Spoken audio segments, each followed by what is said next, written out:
More bad news for the F-35 Joint Strike Fighter program. Despite congressional objections, the Department of Defense says it does have the authority to reallocate money that was intended for the jet to be used for the border wall.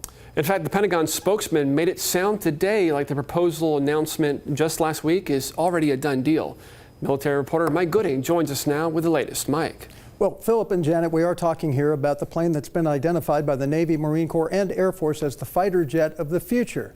But according to the Assistant Secretary of Defense, the need for at least 2 F-35s isn't as urgent as the wall.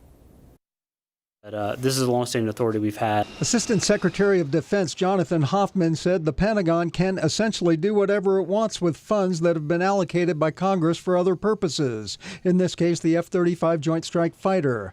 Hoffman said the department has the authority to reallocate money to help build the border wall, and it doesn't need Congress's permission. Currently, there is a declared national emergency on the border. And so the department has had a long-standing history, a long-standing practice of supporting the Department of Homeland Security in its efforts, whether it is with response to natural disasters or response to immigration crises. Last week, the DoD sent a message to Congress announcing it is shifting $3.8 billion in already appropriated 2020 defense dollars to build an estimated 127 miles of the wall along the U.S.-Mexico border. Lawmakers from both parties have criticized the moves. One of the most vocal has been the top Republican on the House Armed Services Committee, Mac Thornberry of Texas.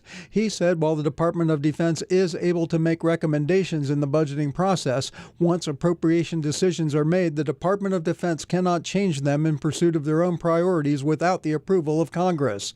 But Hoffman made it sound like it's a done deal. That reprogramming has taken place. That took place last week when the paperwork was signed. In an exclusive interview, Vice President Mike Pence told 13 News Now today it's a good trade-off. Well, President Trump knows that national security begins with border security.